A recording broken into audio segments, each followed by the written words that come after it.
Obrigado por você estar assistindo esse Maná Diário da Igreja Batista Manaim em Alphaville.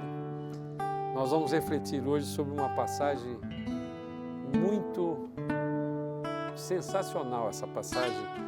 Cada vez que eu leio isso aqui, eu me impressiono muito, como Jesus é didático, como ele quis deixar não somente para os discípulos que passaram por essa oportunidade, por essa experiência com ele, mas também para nós que vivemos até hoje, para as posteridades, para a posteridade futura. Está lá no livro de Mateus, capítulo 14, versículo 25. Jesus mandou os discípulos para ir para um outro lado do lago de Genezaré, lago de Galileia, que é um grande lago, e a Bíblia diz lá no versículo 25 que ele foi se encontrar com eles. Mas olha que forma inusitada que Jesus escolheu para ensinar uma lição para eles e para nós que vivemos hoje numa época complicada, como nós estamos vivendo nessa pandemia. Capítulo 14 do livro de Mateus, versículo 25, diz assim: na quarta vigília da noite. Quarta vigília é mais ou menos entre 3 e 6 horas da manhã. Portanto, de madrugada, foi Jesus ter com eles, andando sobre o mar. Do jeito que Mateus escreve isso aqui, parece que é uma coisa natural um homem andar sobre o mar. Aí alguém pode dizer assim, mas Jesus não era um homem como nós. Jesus era um homem diferente de nós porque ele era 100% homem, sem pecado, nasceu de uma forma milagrosa também, sem o pecado, por isso que ele teve que nascer de uma virgem com uma inseminação artificial do Espírito Santo. E ali ele estava agindo como homem, e ele andou sobre as águas, e para mostrar que os homens também podiam fazer uma coisa inusitada dessa, você vai ver que ele chamou Pedro para ter essa experiência. Na verdade, Pedro é que perguntou. E aqui no versículo 26 diz assim: e os discípulos, ao verem-no andando sobre as águas, ficaram aterrados e exclamaram. Portanto, havia dentro daquele barco um grupo de pessoas, um grupo de homens experimentados com tormentas, de pescaria de madrugada, de noite, que teoricamente não tinham medo da tempestade, não tinham medo, embora como humano tinham medo, sim. Mas quando eles viram Jesus, eles ficaram aterrados, é isso que diz a palavra. E exclamaram, é um fantasma. E tomados de medo gritaram. Mas Jesus imediatamente lhes disse, irmãos, essa expressão de Jesus que ele fala para mim e para você hoje, tem de bom ânimo, sou eu, não temais. E no versículo 28 ele continua, respondendo-lhe Pedro, ou seja, dentro daquele grupo, Pedro, mais ousado, mais corajoso, mais afoito, tomou a iniciativa de dizer, se és tu, Senhor, manda-me ir ter contigo por sobre as águas. Então Pedro percebeu, olhando na maneira dele ser, ele percebeu que havia uma coisa impressionante, inusitada, como eu disse. E ele falou assim, manda eu andar aí. E Pedro, descendo do barco, antes disso Jesus falou assim, se és tu, se ele falou para Jesus, manda ir ter contigo por sobre as águas. E disse, e ele disse, Jesus disse, vem, vem. Sabe, irmãos, muito de nós está passando por situações que aos nossos olhos são impossíveis. Mas se você tiver uma ousadia pequena que seja, como Pedro teve, de perguntar para Jesus, se és tu, manda que eu venha. E ele disse, vem. Pedro creu nesta palavra, vem. E descendo do barco, andou por sobre as águas e foi ter com Jesus. Essa experiência que Pedro teve, nenhum daqueles outros teve. Como ele ousou, ele saiu do barco, desceu do barco, não sabemos que altura tinha esse barco, não devia ser um barquinho tão pequeno assim, porque era um barco de pesca que levava eles num lago que muitas vezes dava tormenta, então não era um barquinho muito pequeno, era um barco que tinha uma altura talvez de 1 metro, de 2 metros, 3 metros.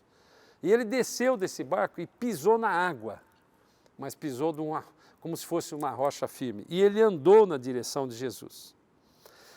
Só que no versículo 30 ele diz assim, reparando, guarda essa palavra, esse verbo, reparando, porém na força do vento, teve medo. E começando a submergir, gritou: salva-me, Senhor.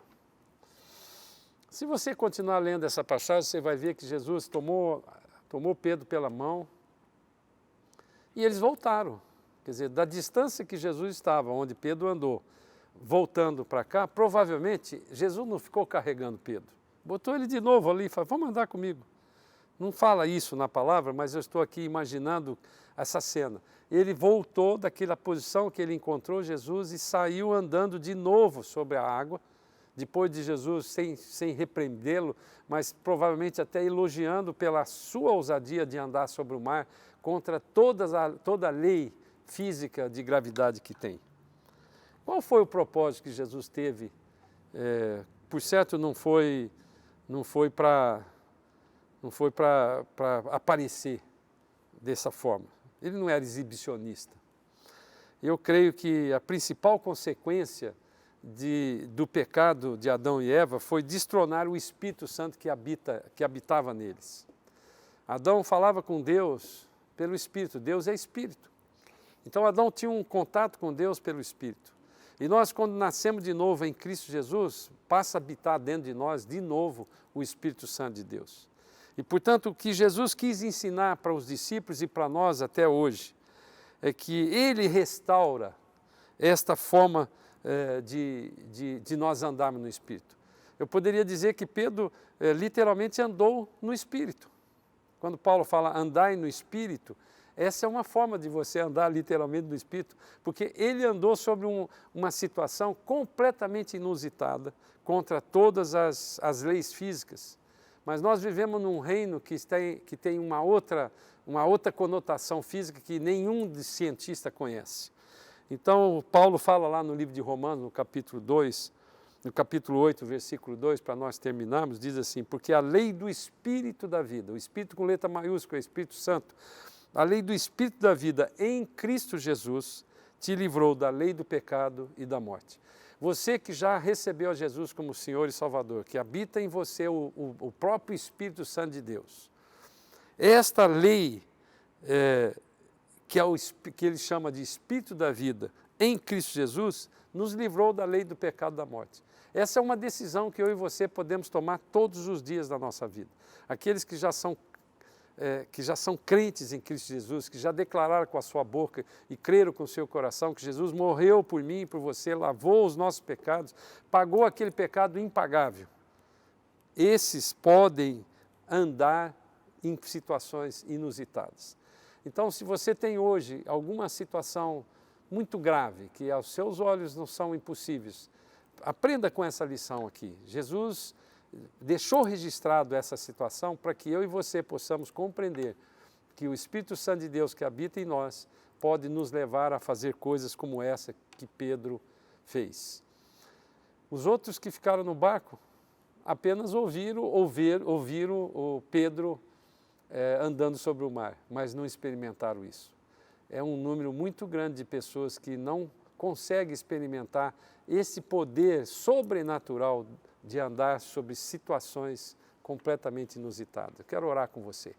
Senhor amado, eu quero colocar as nossas vidas no seu altar e clamar para que o Espírito Santo de Deus venha nos usar no dia de hoje, Pai, no dia de hoje, para decidirmos sobre situações tão inusitadas como essa. Que nós possamos olhar para Jesus ao invés de olhar os ventos, olhar aquele vento forte que muitas vezes tem passado nas nossas vidas, mas o nosso olhar possa estar fixo no Senhor Jesus, e que mediante a palavra de Jesus, Pedro andou sobre o mar e teve uma experiência completamente doida na cabeça das pessoas, e que Jesus Cristo possa continuar fazendo isso conosco hoje, para a honra e para a glória do nome de Jesus. Tenha um bom dia. Você pode acompanhar todo o nosso conteúdo no Instagram, no YouTube e no Facebook. Deus te abençoe.